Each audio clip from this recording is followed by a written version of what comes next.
It takes place in the United States. Like, the city you live in probably was destroyed, and you're probably going to be dead.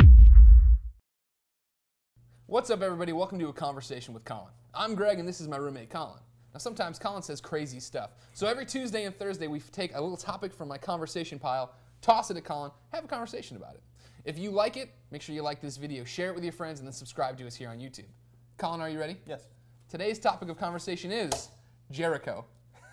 Now, Jericho, of course, is this old CBS show, right? Yes. That I thought looked dumb when I first saw it. You know, that everything explodes. And, well, I guess you tell about it. It's your conversation. What's Jericho all about? Jericho is about a fictional town in Kansas Which deserves to get blown up. That's at the center of a very devastating event in American history. It's future history, so it doesn't actually happen. But it's about 23 nuclear bombs going off in the United States. And the government's in disarray, and there's basically lead up to a civil war, and a lot of people have died. And so it's about this small town in Kansas and the intrigue that kind of goes on around there, and how the town actually becomes somewhat important in the grand scheme of things. And it's populous, of course. Yeah.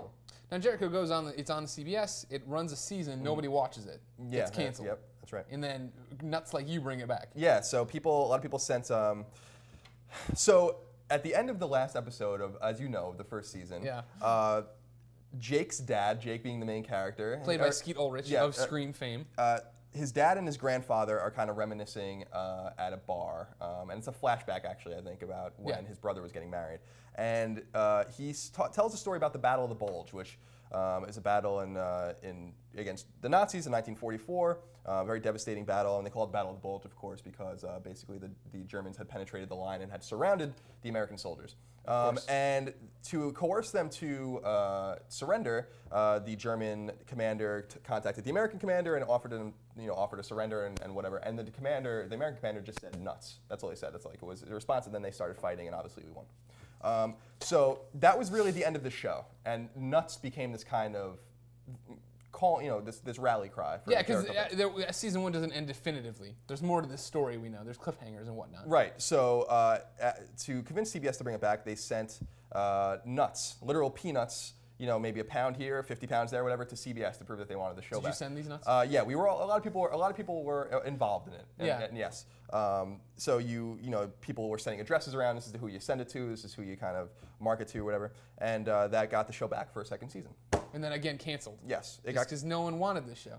Why didn't anybody want Jericho? I didn't know about Jericho. Like I said, it didn't look that great. But then moved in with Colin. I watched it on Netflix. The show's great, awesome. Yeah, this is. So why didn't it hit? What's wrong with TV? I don't know. My mom has an interesting theory about that, which is that it's too serious and too dire for a lot of people, because it's not something like Battlestar Galactica or whatever, where it's very existential, but it takes place in space and you don't really know these people. It takes place in the United States. Like, the city you live in probably was destroyed, and you're probably going to be dead in Jericho if it actually happened. And it's just very dark and dire. It's about a civil war in the United States, and it's about nuclear bombs. It's about terrorists. It's about a huge internal plot about why this happened. And I think it's kind of dark and dreary for a lot of people. And I try to detach myself from the fact that I love post-apocalyptic stuff like that. So. Well, I mean, you say that, your mom says that, but then Falling Skies is on TV. It's a similar thing, right? Aliens invade, and it's kind of like the end of the world kind of thing. Yeah, it is. Yeah, it is. Noah Wiley's in that one, so that might kind of draw some people in, because he's one of the finest actors in American history. ER. Pirates of Silicon Valley. Yeah, Pirates of Silicon Valley is the best. But Falling Skies isn't very good this season. So we'll see how long that lasts or whatever. But in terms of Jericho, it got canceled after 7 seasons, or 7 episodes in the second season, rather. Yeah. And it was really sad. They filmed 2 end scenes, too. And you can watch them, one if the show got picked up again, and one if the show didn't get picked up again. But the good news is that it might get picked up yet again. Yeah, by Netflix this time, right? Yeah, so they might bring it back. They're apparently in discussions. And I'm sure a lot of the actors that had been on Jericho won't be that hard to get back. Really? Skeet's not doing much? Skeet Ulrich. Skeet Ulrich, not up to much? And what's his name? Lenny James, I think it is, right? Guy from Walking Dead? Yeah, he's one of the main characters.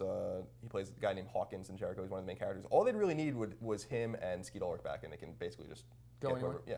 Okay. Give your sign off here is your pitch. Give everybody at home your 1-sentence pitch on Jericho, why they need to watch it. It's really, really good. It's like a soap opera, but with nuclear bombs. Good enough. Well, Colin, I think that about wraps up this conversation. If you at home enjoyed it, make sure you like this video, share it with your friends, subscribe to us here on YouTube. Until then, we will be back every Tuesday and Thursday with a new topic of conversation to throw at Colin, and I hope you have a conversational day.